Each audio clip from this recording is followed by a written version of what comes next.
Today on The Nation Speaks, the perils of impeachment, what Democrats and Republicans can actually agree on, and why America is consistently the most giving nation in the world. Hello and welcome to The Nation Speaks. I'm your host, Cindy Drucare. On Monday, the House will send over the Article of Impeachment to the Senate, which by law means a trial will start on Tuesday.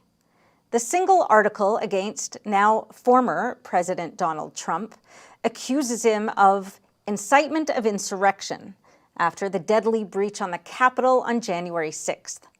It says that President Trump engaged in, quote, high crimes and misdemeanors by willfully inciting violence against the government of the United States. It makes particular reference to the speech he gave at the rally that day. We're joined now by Alan Dershowitz, Harvard Law School professor emeritus, one of the country's leading constitutional experts and arguably the country's leading proponent of free speech. He was also on President Trump's legal team during his first impeachment trial. Professor Dershowitz, welcome.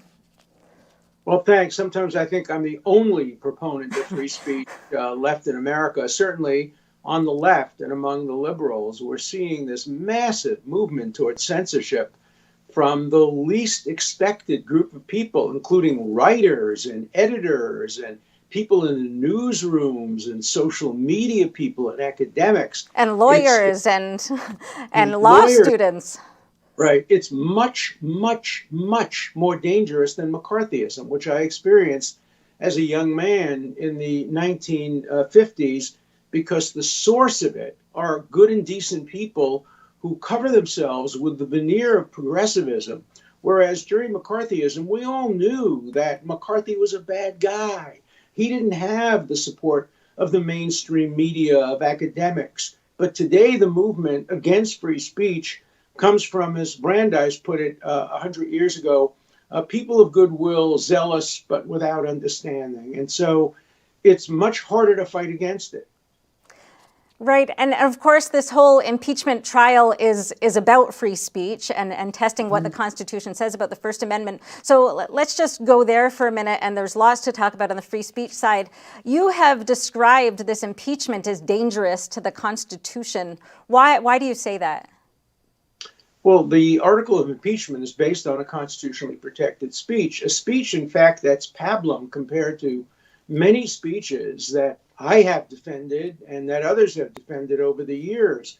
Remember, I defended the rights of Nazis to march through Skokie, calling for, the death of Jews. I defended the Chicago 7 people who were calling for blood on the streets. There have been so many speeches in the Capitol. Take over the Capitol. Show them we mean what we say. Show them we have to fight. We have to fight back. We have to show our strength. That's typical of speeches in the Capitol, and people do march on the Capitol. What happened here, of course, was horrible. People broke into the Capitol. That wasn't advocated by President Trump. He talked about peaceful and patriotic demonstrations. The people who broke in should be prosecuted. In America, we distinguish between the advocate and the actor. And that goes back to Thomas Jefferson, a letter he wrote in 1801, making that distinction. We don't go after the speaker, the advocate. We go after the people who commit the crimes themselves, particularly crimes of violence and property destruction. And yet this article of impeachment, if it's voted on by the Senate, would set a horrible precedent for free speech in America, would basically undercut the Brandenburg Principle, which we who advocate free speech have fought so hard for. The ACLU, even the American Civil Liberties Union, which has become for many the anti-civil liberties union, when it comes to civil liberties versus progressive values, they're always on the side of progressive values. But the ACLU acknowledges the speech itself was protected, but they say that since it was done by the President of the United States, it should be considered differently under the Constitution. That's the first time the ACLU has ever taken that position. And if the speech were delivered by a president other than Trump, I do not believe the ACLU would have taken that position. But they're earning a fortune. They're raising fortunes of money on the anti-Trump extremism, and they don't want to lose the sources of that money, so they're prepared to compromise their positions on civil liberties. So a lot of people are saying, this impeachment is really, nothing but political. It was rushed through very quickly. Not a lot of time for Trump to assemble his defenses. But I know you've also argued that it's actually unconstitutional to try to impeach a non-sitting president. He's already out of office. If that's the case, is there any, what can the Senate do at this point if they were to agree with you? What would be their options? Well, they can do what they did the last time this was tried. It was tried in 1876 when the Secretary of War, Belknap, was impeached after he resigned knowing he would be impeached. And what happened is the Senate, like this Senate, put him on trial, but then the Senate acquitted him. And they acquitted him not because he was innocent. He was clearly guilty. He clearly committed impeachable offenses. But the Senate acquitted him on the ground, essentially, that they had no jurisdiction and that they couldn't try a person who was no longer in office. They rebuffed the House of Representatives that had impeached him unanimously and acquitted him, which certainly doesn't make this a leading precedent, as Professor Lawrence Tribe and others have pointed to. This is not a leading precedent. It resulted in an acquittal with 23 senators who believed he was guilty, saying they were voting to acquit, largely on the ground that the Senate didn't have jurisdiction. So the Senate has that option. They also have the option of voting against trying the case. They won't do that because all you need is a majority to try the case. You need 2/3 to convict. But they have a majority now, and they will vote to have a trial, and that trial will be unconstitutional. My own view, and it's not a view shared by other liberal academics, is that a Senate conviction would be null and void, and Mr. Trump, Citizen Trump, could simply ignore its consequences. And if he decides to run for president in 2024, he should be free to do it. And the courts will have to decide whether the Senate had any authority to determine who the presidential candidates in 2024 are. Think about the implications of this trial. We know that the Chief Justice can't preside over it because the Constitution says the Chief Justice presides only over the trial of a sitting president. So Chief Justice can't preside. So who presides? Vice President Harris. She may be running for president in 2024. So she would be presiding over a trial whose only purpose is to disqualify the man who might run against her in 2024. That's not going to seem fair, and that's not going to be fair to many, many, many millions of Americans. It will further divide the country. It will cause the kinds of division that President Biden has correctly asked for us to heal. It's not going to heal us. It's going to make us far, far more divided and more bitterly divided. It's a mistake politically, it's a mistake legally, it's a mistake constitutionally, and it shouldn't go forward, but it will. So do you expect that Trump's chief attorney or lead lawyer, Butch Bowers, is he going to defend Trump on the charges, or do you think he's going to argue that the process is unconstitutional because he's no longer the president? I haven't met him. I don't know him. I've never had any contact with him. But if he were to ask for my advice, I would, of course, say argue it on all those grounds. Make a motion, make following motions. First, a motion about who should preside. Let that be decided. Second, a motion to dismiss on the ground that he's a private citizen. And it's a bill of attainder for Congress to put a private citizen on trial who was not a government official. And then if you lose those motions, obviously defend on First Amendment grounds. So I suspect we'll see all of those grounds alleged. And I can't imagine the trial will take a short period of time. I think it will very much interfere with President Biden's first 100 days and will put the focus back on Trump and away from Biden. That's not good for Biden. It's not good for the Democrats. And it's certainly not good for America.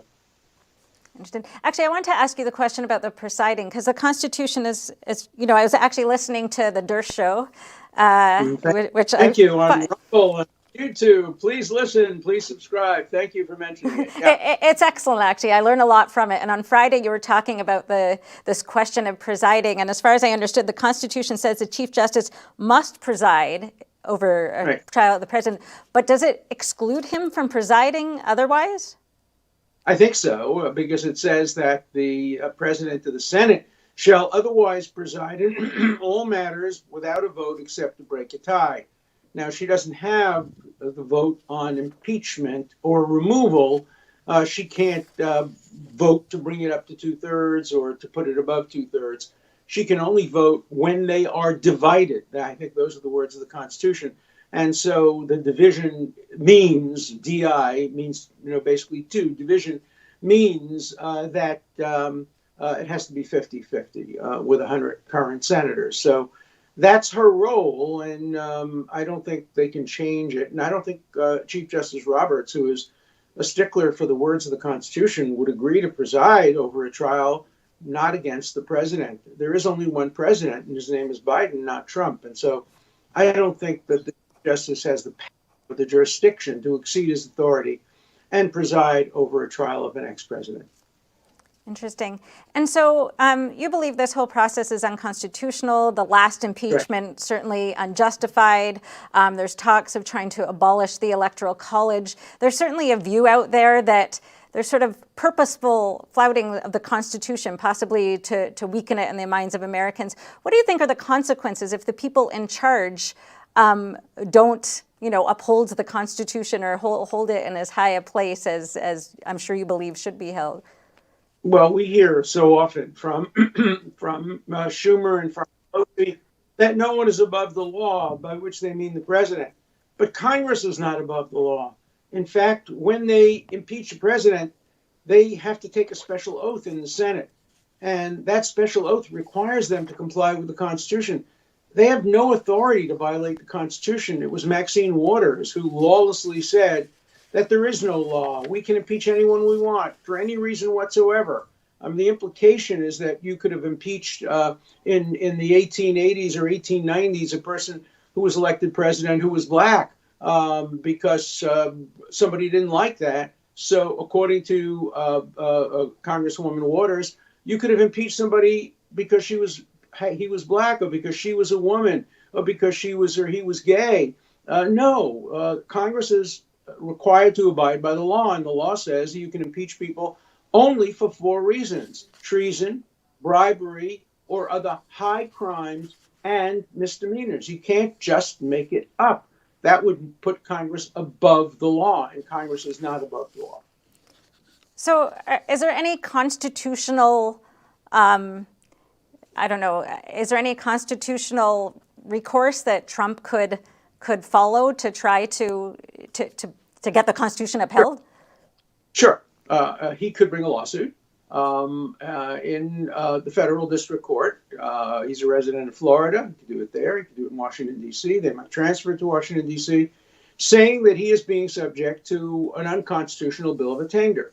And I think the courts would have jurisdiction to determine whether trying a private citizen with consequences, punishment, that is disqualification from future office holding, constitutes a bill of attainder. And under the governing law today, it does. Now, I just want to take 1 minute because 150 or more law professors recently signed a letter saying it's constitutional to put a former president on trial. I guarantee you one thing, at least half of those 150, maybe more, would have signed exactly the opposite letter had Bill Clinton resigned and been impeached after he left. These are professors who do not pass the shoe and the other test. They are not using their scholarship.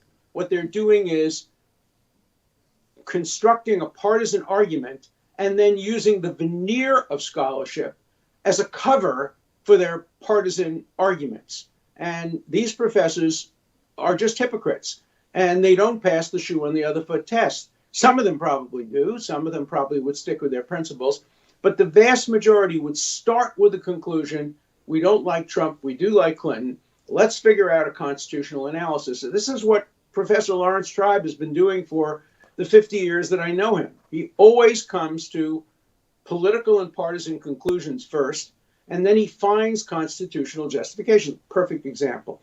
When Clinton was president, he studied the Constitution, Tribe did, and he came to the conclusion that you cannot prosecute a sitting president if his name is Clinton. Great. Then Trump is elected president. So Tribe goes back and studies the Constitution and comes to the opposite conclusion. You can try a sitting president for crimes if his name is Trump. That's tribism. That's not constitutional analysis. And he has a large following of people who advocate tribism rather than constitutionalism. And he's teaching future leaders that that's the way you analyze the Constitution. That destroys the Constitution as a neutral, objective document that is equally applicable to everybody, regardless of party, regardless of race, regardless of religion, regardless of ethnicity. The Constitution cannot be a weaponized tool for one side of the political debate, which is what Tribe has made it for 50 years. Well, and it's even more worrying because something like at least 11,000 lawyers and law students have signed to have Senators Hawley and Ted Cruz to have them disbarred because of protected speech they made on the Senate floor. Well, have they not read the Constitution? The Constitution says no member of Congress shall be held to answer for anything he says on or she says on the floor of the Congress in any place that includes bar associations, which are governmental entities if they have the power to disbar. So here you have thousands of law students seeking a violation of the Constitution. And again, it's only because it's about Trump. If these were lawyers who had advocated for Gore in Bush versus Gore, they wouldn't be making the same arguments. I advocated for Gore in Bush versus Gore. There are some efforts to try to get my professor emeritus status rescinded at Harvard because I defended the President of the United States on the floor of the Senate. I acted in the highest tradition of the bar. Now, nobody has brought bar complaints against me, but I wouldn't be surprised if they did. And I've made an offer. Any Harvard graduate who has his or her degree rescinded by Harvard because of political activities, I will defend pro bono, free of charge. And I will also help any lawyer who is threatened with disbarment for the zealous advocacy. This is modern day McCarthyism, and it has to stop. And it needs a liberal like me to stop it because conservatives, many of them don't have the credibility on this issue.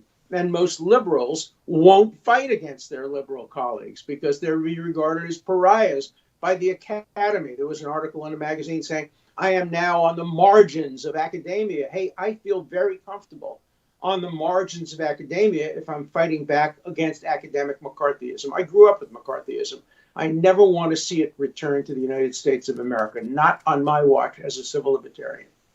All right. Well, thank you so much for joining us today. Always extremely enlightening to speak with you. Thank you. And now here's America Q&A. Yeah, of course. Because I'm not working as much as I was. I'm working a lot less. Yes, because I'm going to school right now, so it was very helpful for me. Probably while I'm at school for groceries or, just everyday life while I'm in college. I don't have a job. Yes, of course it's helpful, and any money is helpful, especially this, pandemic. It would be helpful. Bills to pay. I guess it was helpful. I mean, it's better than nothing. Just kind of something nice for me, and we're able to kind of use some of that money, and we're taking a trip right now, so just kind of visiting the St. Louis area. No, I'm not eligible for that. No, I make too much money. I don't think I'm eligible for that, but I do know that my son received it because you have to have your income below 80,000 or something like that. And so my son just graduated and started his first job. I have not, and I think it's just because I'm still considered a dependent. If I did, I would probably spend it on either rent or just save it, honestly. I guess so. I don't really rely on the government to help me out. Yeah, money is always helpful. We're here getting a TV. Yeah, I got it the first of this month. Actually, yeah, it's gone. Food. Oh yeah, that was really helpful. It wasn't necessary. I wish somebody else had gotten it instead. Well, actually, yeah, I think it's going to be a lot helpful when I receive it. $600 is not necessarily, doesn't change anything in my life, but it's just good to have.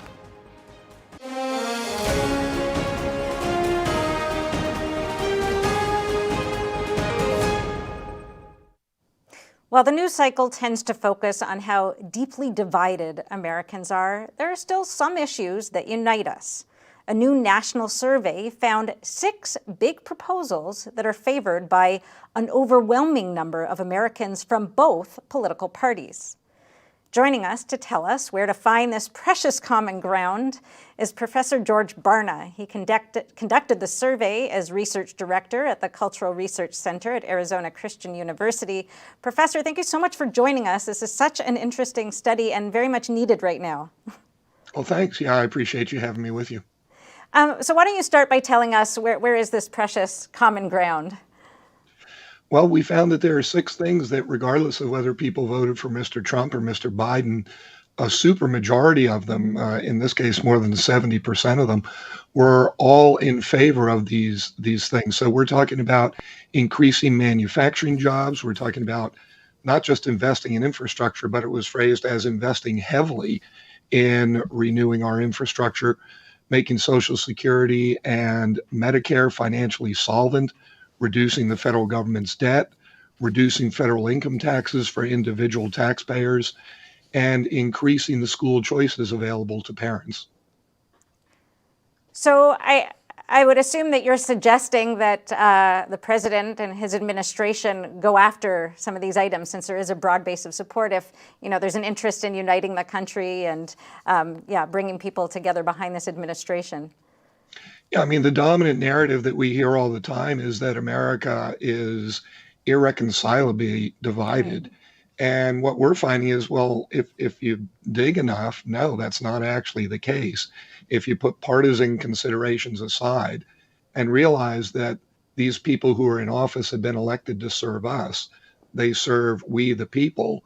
This is what we the people are saying that we really believe the nation needs. Now, I know there might be some partisan arguments about, but that's not in the best interest of the country. I'm not sure if there's anything in those 6 that we could say, well, that's not in the best interest of the country. So this would be a great time for our leaders to actually be quiet for a moment and listen to what the people are telling them they want and they would be supportive of. Is this a survey that you traditionally do, or was it in the wake of this election with the particular division going on that you decided to do it? Well, actually, after every election, we always take a look at, okay, now that that's over with, what is it that the people are hoping that the near future is going to bring? So we looked at about 24 potential policy prescriptions, and these were the 6 that rose to the top. There were many where we found, no, it's true, the nation is divided on a lot of things, whether we're talking about, the environment or immigration or other things, that are even more controversial, healthcare and so forth. But at least this gives us a great starting point. And if you're a leader coming in and you want to start fresh, you want to make a big positive impact, you want to rally the people around a common vision, well, let's start with the things that people already say, yeah, I'm all for that. And that's what I believe these 6 things represent. So we did this right after the election. We did it with a big nationwide sample of adults. And I think this would be a great way for us to move forward. You also point out in the study that there are some inconsistencies in people's views. Can you explain that, and then what a leader should do with that kind of information? Yeah, I mean, there were things such as the fact that conservatives, for instance, on the one hand, are saying we need to shrink government. It has to have less authority. It needs to keep its hands out of our pockets. We need to be able to make more decisions. More decisions need to be made locally.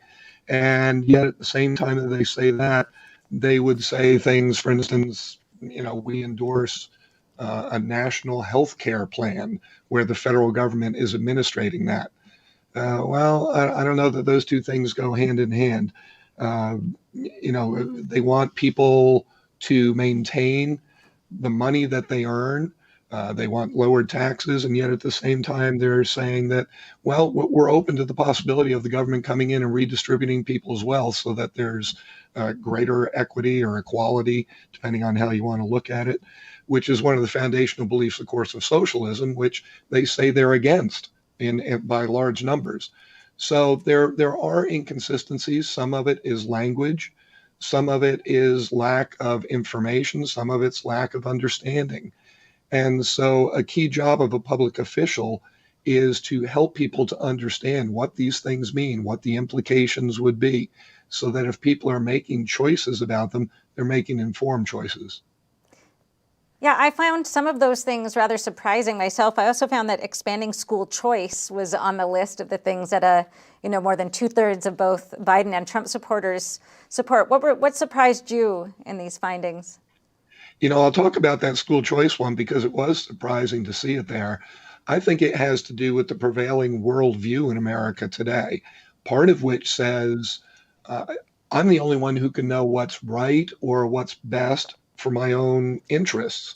And so I don't want the government making all those choices for me. Something like this, where we're talking about school. Remember now, we've had a pandemic for about a year. That's pretty much closed down schools. And so parents have had a much bigger role in the educating of their children, whether it's working through online means with existing schools or whether it's them homeschooling or other options that they've been exploring for the past year. And they've got now a much better understanding of what's actually happening in classrooms. And so when I go back historically and look at what the numbers on this item have been, these numbers are dramatically higher. And I think, again, it's because now people are better informed. They can make a more informed decision. And when you put that together with their worldview of, I'm the one who needs to be responsible for and making the choices for my children, my family, their future, I think it begins to make more sense. That's very interesting. You also point out that, surveys are showing that people are becoming less ideologically driven because of the inconsistencies, we were talking about earlier. But the messaging we're getting kind of otherwise is that people seem to be more ideologically divided. So do you think, which one do you think is more true? Or do you think people, publicly have, sort of one view, but in their heart of hearts, when they're asked about, question after question, policy after policy, actually they're not so ideologically driven? Yeah, I think one of the things this survey and some others we've been doing are showing us is that right now, because of all the pain that people are experiencing financially, all the fear that they have about the future of the economy, they're really being driven economically. So they're figuring, boy, if we can get money figured out first and foremost, we can survive, we can make the kind of choices we want, we can continue to pursue the lifestyle that we would like to live, we would like to uphold the values that we believe in, but that takes some kind of stability in our lives. And so I think money and economics, finances, that's driving a lot of this. When you're trying to figure out how to survive, a lot of your higher ideological ideals, if you will, tend to go out the window. Those become secondary. And so right now people are saying, you know what, I'd like to worry about the nation. I got to worry about me and my family first. Interesting. And you also talk about the moral perspective that Americans have. What are your observations about that? Are people divided, again, internally, or are you seeing division among Americans and where they're coming from a moral point of view? Yeah, well, the divisions are very significant. We see that in a lot of different ways, whether we're talking about marriage, whether we're talking about gay rights, about abortion, and so forth. But the divisions have been getting smaller in some areas of social issues. They remain pretty profound in areas like abortion. And so, it depends on what group of the population you're looking at. If you're looking at Christians, if you're looking at the general population, if you're looking at atheists or agnostics, there are very big divisions across those groups. And of course, there are different growth rates with those groups. The fastest growing religious group in America today, it would be a group I call the don'ts, those who, when we talk about the existence of God, they don't know, they don't care, or they don't believe. And that group has quadrupled in the last 25 years. So that really is a major shift that's taking place on the landscape. And of course, when that's your perspective, that leads you to believe there are no real holy documents that might give you guidance for the future. There are no moral absolutes that we need to buy into. And in fact, in America today, that perspective is a big deal. 2 out of 3 Americans believe there are no moral absolutes in terms of truths that apply to everybody in all situations. Most people would say it all depends on the individual, his or her philosophy of life, and their circumstances. They're the only ones that can make those decisions. Interesting. And also in your survey, there were a few things, a few policy areas that it wasn't a supermajority, not 2/3 of both Biden and Trump voters voted for, but at least a majority of both. How much purchase do you think those for? Wait, let's look at what those items are. Take us through those, and how much potential do you think there are for an administration to pursue these? I was surprised by items on this list as well. Yeah, me too. I think this would be difficult because when you look at the gap between the Biden and Trump voters, that means that there's a lot more room for disagreement. There are going to be a lot more people who are not really part of the consensus. And so, on its face, most Americans say, yeah, racial discrimination is a bad thing. I think once we start seeing the kinds of laws that have been talked about, particularly by the House, I think there's going to be a lot of pushback from the public. When we talk about environmental standards, yeah, everybody wants a better, cleaner, more inhabitable environment. The devil is in the details here. And so, we did look at some other things, for instance, eliminating the use of fossil fuels. That's been discussed as one of the possibilities for more stringent environmental standards. But we found that there was a huge gap between Biden voters and Trump voters on that.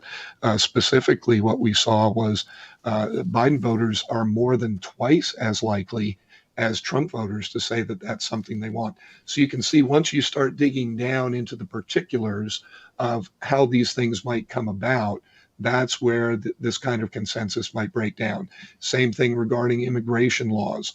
When you start talking about open borders, I mean, that's a red flag for conservatives. And so that kind of willingness to discuss the issue in terms of existing immigration laws, strictly enforcing them, most people say, well, yeah, the law is good, but we know that there are huge disagreements in terms of what law and order means in America today, and even substantially reducing federal government regulations. Having 6 out of 10 Biden voters get behind that is great. But then when you look at all the new kinds of policies that they also want to see the Biden administration bring into play, and how few of those the Trump voters would back, once again, the idea is great, but the reality is difficult.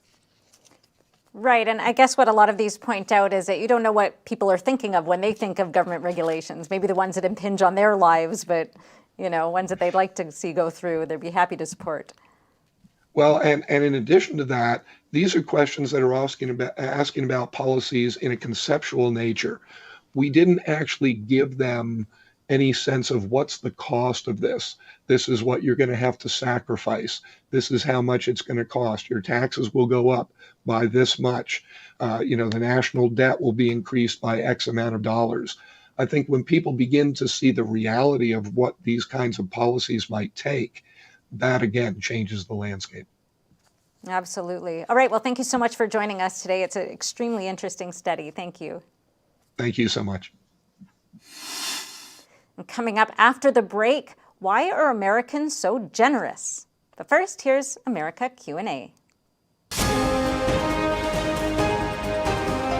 If you're talking about not-for-profits that raise money and then give money to support organizations, certainly I think that the United States has always led, in that particular arena. And that's just because of the giving nature of, Americans. Probably because it's the richest nation in the world. I traveled overseas and saw poverty in Africa.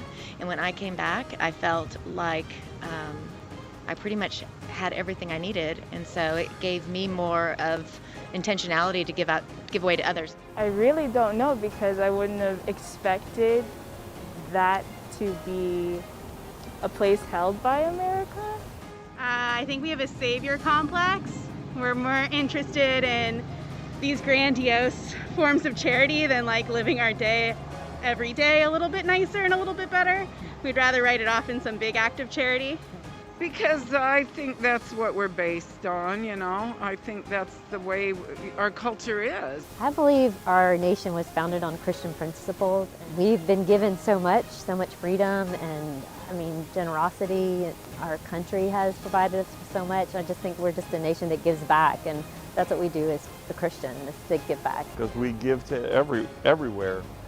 And I donate to lots of charities. So I think we are the most generous nation in the world. I do think that the United States is one of the most generous to charity and to other things like the United Nations and the WHO, because we do give the most money. I know some people argue that we have more money and we should give more of what we have, but I think we are the most generous overall if you compare dollar to dollar. I think that in the United States we are definitely, we're a nation of haves and have-nots, I feel. And I feel like the haves, a lot of that group tends to then give back. Is deep sea fish oil really healthy? Due to pollution in the oceans, most fish contain heavy metal elements and radioactive substances.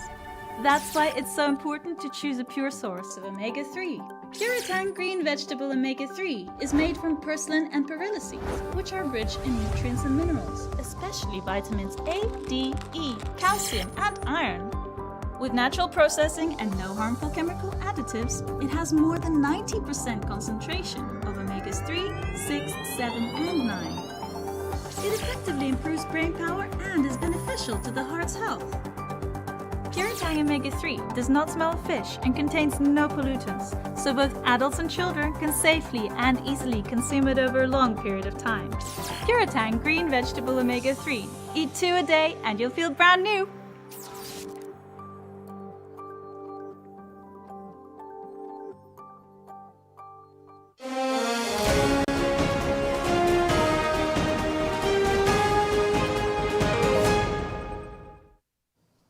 Welcome back. So donating to charity is a part of American life. According to the World Giving Index, the United States is the most generous country in the world, and it's been that way for the last decade, which is when they launched their study. And their index includes 3 types of giving, not just giving money, but helping strangers and volunteer work too. The last report was based on surveys of 1.3 million people from 128 countries. So what is it that makes Americans particularly generous? Joining us to help answer that question is Francisco Gonzalez. He's the Director of Philanthropy for the National Review Institute. He also hosts a podcast called Agents of Innovation, where he interviews entrepreneurs, philanthropists, and artists. And he serves on the board of trustees for AMI Kids in Orlando, Florida. Welcome, Francisco. Hi, thank you so much for having me. So I was saying earlier that Americans are the most giving nation in the world consistently. Why do you think that is? What do you think it is in American culture and history that makes Americans so giving to charity all these years? You know, you said the right word there, history. I really do think it's a long tradition from the time of our founding. If you think about Americans have never really relied on that the government is going to be the key source of everything, and that we really have to come together in our communities, and particularly in our local communities, to help each other. And so when you think about the very beginning of the foundations of this country, it was all about, we talk about individual liberty, but it's also about community. And, I really love learning about the story of Alexis de Tocqueville when he came here in the 1830s. And, he wanted to compare the rise of democracy in different parts of the world, particularly in the West at that time. And, he came from France. But he really said one of the most special things about American democracy that really differentiated it from France and other places was these intermediary institutions he discovered, these voluntary associations, and that these were the types of organizations that were not government organizations, but they were also something, beyond the individual and the family and more in the community. And so that was what he really discovered was the strength of America. And a lot of those organizations as well included mutual aid societies. And if you go forward into American history in the late 1800s and early 1900s, as we had swells of immigration during those periods, you see a lot of immigrant and ethnic communities have their own mutual aid societies as well that would provide everything from healthcare to educational opportunities, really trying to help people of their ethnic communities, have a firm place in the society and be able to move forward. And again, that was all done through voluntary spirit, not anything provided by the government. And a lot of community building and face-to-face contact between those, serving and those receiving, it sounds like as well. Yes, I think that's what, the main difference is when you think about how generous Americans are.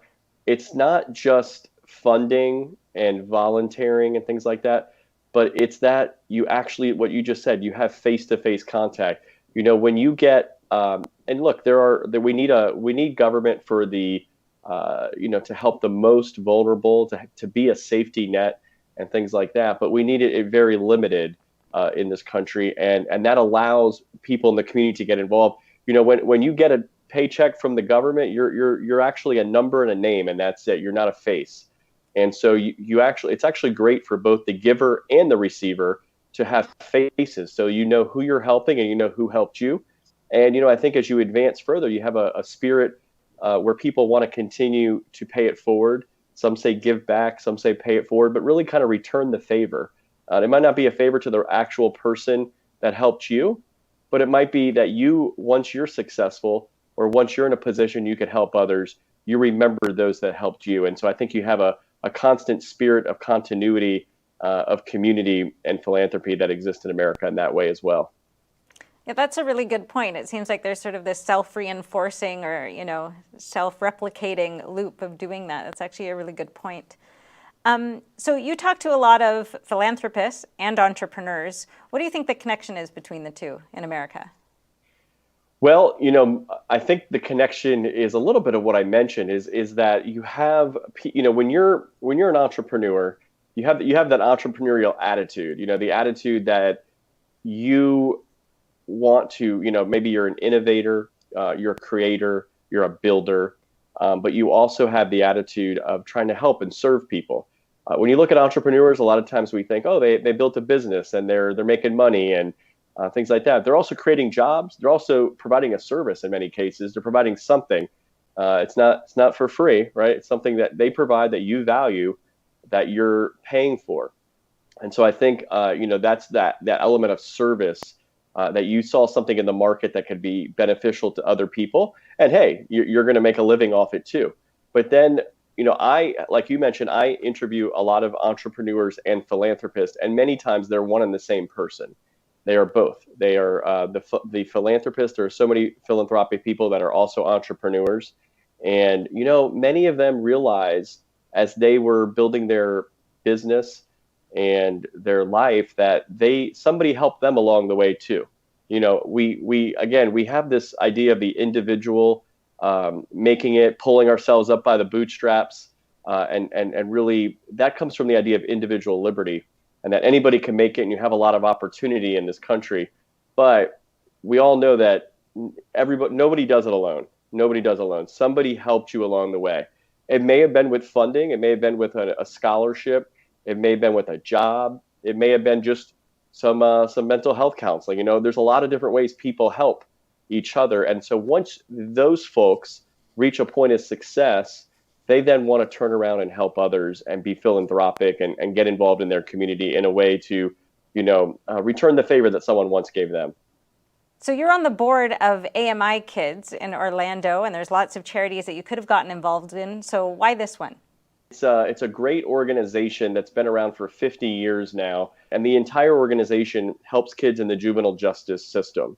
So these are kids who had an interference with the law and are under the age, and so they go to a juvenile justice detention center. They come in front of a judge, and many times these kids, cycle in and out of the system for many years. They go into the prison system as adults. And so what AMI Kids does is sort of step in and give these kids a second chance. At the one in Orlando, it's a day treatment facility, a day treatment program where they basically go to school all day.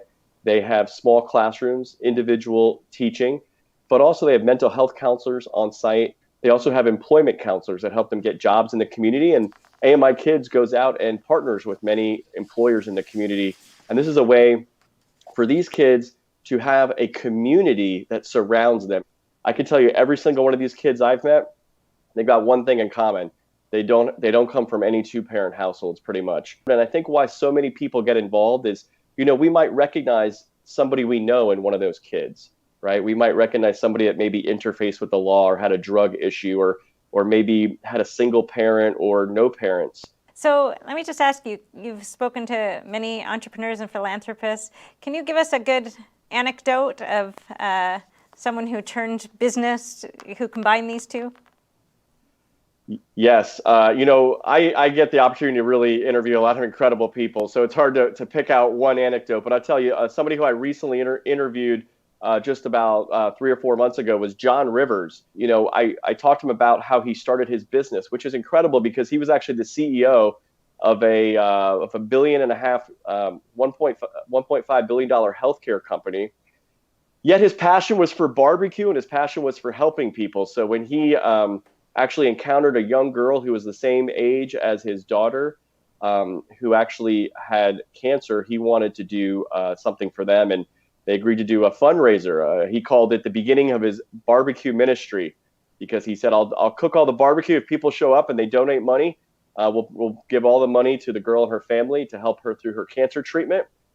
And 400 people showed up, and he kept doing fundraisers over the years. And he told me, I started liking that guy that I was on Saturday and Sunday doing the barbecues more than I liked the guy on Monday through Friday with the career he had. So when he was about 42, he actually left his job in the healthcare industry and created Four Rivers Smokehouse.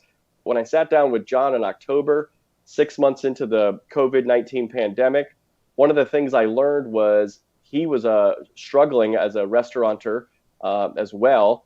He had at that time close to 1,000 employees at the 20-something locations he has across Florida. Had to lay close to half of them off just a few months into the pandemic. But he also realized that a lot of restaurants, because they were being forced to shut down, were basically throwing a lot of food out. And a lot of farms were throwing a lot of food out that they couldn't use, they couldn't sell, they couldn't bring to market through various reasons created by COVID. So he has all these catering kitchens and that were open and empty because nobody was doing any catering for large events anymore. So he called all his competitors in the restaurant industry and all his friends and said, hey, if you've got extra food you're going to throw out, we've got these empty catering kitchens and we'll serve the poor, we'll serve the needy. Even before COVID, he was working with Orange County Public Schools. Orange County is where the city of Orlando, Florida is located in, and particularly working with the few schools in underprivileged areas, because he learned that for about 25% of the kids in this county that I live in Orange County, they were getting one meal a day, and that was the free lunch they got at school. And so that's pretty sad that that's the one meal they were getting every day, and they didn't have any other sources of food. So he said, well, let's help these people learn how to grow food in their own gardens at home. And so they actually, the 4R Foundation is doing that. And they're now actually starting the 4 Roots campus to bring in farmers and students and help them learn how to grow food in their own backyard. It's almost like most of his business now just goes right back into the philanthropy and right back into the community, which is really special. Wow, that's really a remarkable story. Well, thank you so much for sharing that with us and for joining us today. Well, thank you so much. And thanks for the incredible work you guys are doing, highlighting so many people doing great philanthropic work in this country. So according to the American Philanthropy Statistics, about 25% of all American adults, or 63 million people, do volunteer work. Next up, 2 women who give their time to charity. And joining us is Amy Sonntag from Ann Arbor, Michigan, and Xiomara Castro from Noonan, Georgia. Welcome. Thank you. Thank you for having us. All right, I will start with you, Amy, and why don't you tell us what volunteer work it is that you do? Well, the thing that I enjoy the most is a community service club that I have run at our elementary school. I've worked with 3rd through 5th grade students, and we meet once a month and we do some kind of service activity. So some months, some of the activities that we've done, we've made blankets to donate to a homeless shelter. We have, I've taken the kids to a food pantry, our local food pantry. We've made crafts and then sold them at our school carnival and then raised money for a cause. Some of the causes that we've raised money for are the Red Cross and the Ronald McDonald House. We do things around the school. We clean up trash around the playground. We've done tasks for teachers and thank you notes for teachers. And we, trying to think, we've also gotten ready for an international night that our school runs. So those are just a few of the activities that we have run each month. And it's just different every month. Great. So you just come up with a different activity and you do it once a month with the same children or different children? Yeah, so it's one group of kids that I followed 3rd through 5th grade. Every year, a few different kids join, just depending on our school is very transient. We get lots of new kids in every year, but typically it was the same group. So it's the same group through the school year. All right, wonderful. And Xiomara, what is it that you do? Well, right now I am volunteering with my church. And what we do is that my husband and I lead a ministry called Jesus Place. And it's actually an established ministry in Atlanta, Georgia, for homeless men. So we gather people together, and pre-COVID, we used to take 10, 15 people to give food to homeless men. But now that COVID's hit, my husband and I go and we do the same thing. We help them out. We bring food to them. We gather clothing. We gather sleeping bags, whatever we get donated, and we bring it to them once a month. And I also, in fact, that's where I'm at right now. I also volunteer at our pregnancy center in Coweta County. It's Coweta Pregnancy Services. And I counsel pregnant women. Wow, and how long have you been doing both of those? For the ministry at church, it's been over a year, a little bit over a year, and I'm going almost on 3 years at the Coweta Pregnancy Services. All right, so Amy, what is it that motivates you to volunteer? Why did you decide to do this? I grew up taking part in my church organization, doing lots of volunteer work, and it was really meaningful to me. And it was a part of life that helped me look outside of myself. I think service is one of those things that can lift you up out of depression or anxiety or any sort of loneliness, and it helps you to connect on a wider level. And I think through service you can gain all those things. I think the person that gains the most by doing service is the person that's providing the service. And so one of the things that I love doing with the kids is I love working with kids, and I want kids to catch that same vision that if you serve, you can your life can be blessed, and that you can find ways to look outside of yourself and get outside of that when we get bogged down with the just everyday life, you know. And so I think service can help lift us out of that. And so do you see that in the kids? Do you feel like they're getting that, especially I guess when they get to interact? You said you took them to pantry and that sort of thing. What reaction do you see in the kids? They love it. Every time I go to the elementary school, the kids come up to me, hey, when are we going to have community service club? And they really get into it, and they're really excited to do the different activities. One of the months, at one point I had a group of 3rd graders and a group of 5th graders, and we had a little competition to see who could perform the most service outside of the club and have them do it at home. And it was really exciting to see them get really excited about the little things that they could do, doing things for neighbors, taking treats to people, finding a girl or a boy at recess who didn't have anyone to play with. The opportunities were really endless, and it was exciting to see the things that they came up with to do themselves. Oh, wow. That does sound rewarding. And how about you, Xiomara? What motivates you? Oh my gosh. I agree with Amy. You get more out of it than those that you serve. And to be honest with you, I summarize my help into I truly love people, and I truly love God. And that's my biggest motivator. Both of the services that I do are so different. So different. And in one hand, we go and we help homeless men. And I have learned so much from them. I get emotional, I'm sorry. I have learned a lot. I've learned a lot about myself. I've grown by helping others. I can see my needs not as much as their needs. My needs become secondary. My issues become non-issues when you help people that are in such need as our homeless men in Atlanta.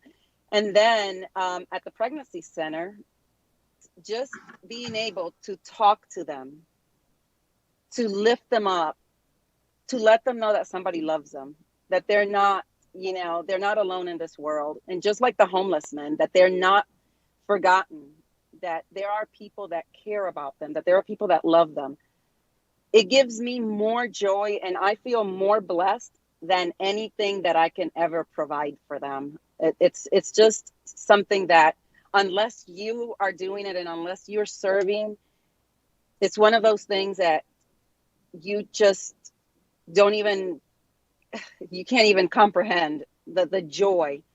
And also I do it for my kids, my own kids. I have 2 kids, and if I want to leave something to them, it's just a legacy of service. I want them to see a servant in me and not somebody that is selfish and somebody that thinks about nobody but myself. I want them to know that there are others in this world that need us. And that's how I've raised my kids too. I've raised them to always serve and to always think of others before you think of yourself. And do you feel like your kids too have picked it up, Amy? I definitely agree. I think it's great to set that pattern, and I just love everything that you just mentioned. I think that's perfect. I think it's a way to connect people to each other, and that's, I think, the most important thing is that God is good, and He shares His goodness by us sharing goodness with each other, and yeah, absolutely. And so, Amy, let me ask you, what changes have there been due to COVID in the work that you do? Well, so in our area, school is all online. So I unfortunately have not been able to do the community service club with the students' school. So on a smaller level, I've just continued doing little service things with my own kids. Just things like writing letters or visiting elderly people in our neighborhood from the porch, and raking leaves and shoveling driveways. All of those small things have lifted my family out of the lonely, monotonous moments of COVID. And how about you, Xiomara? What's changed under COVID for you? Well, serving really hasn't changed for us per se. Yes, at one point the clinic was closed.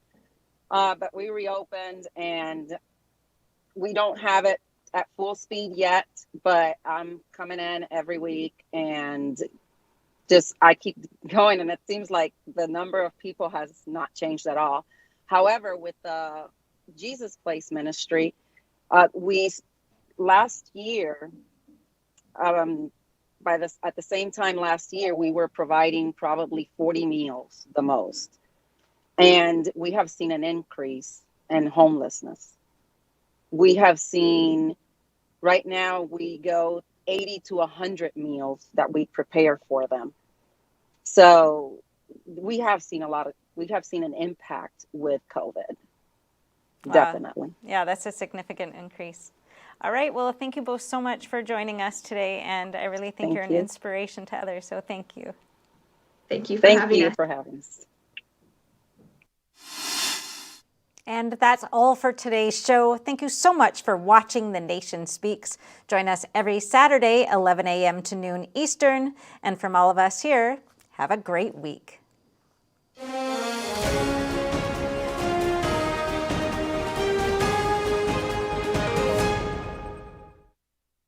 Hi, we're happy to announce that you can also catch us on cable TV now.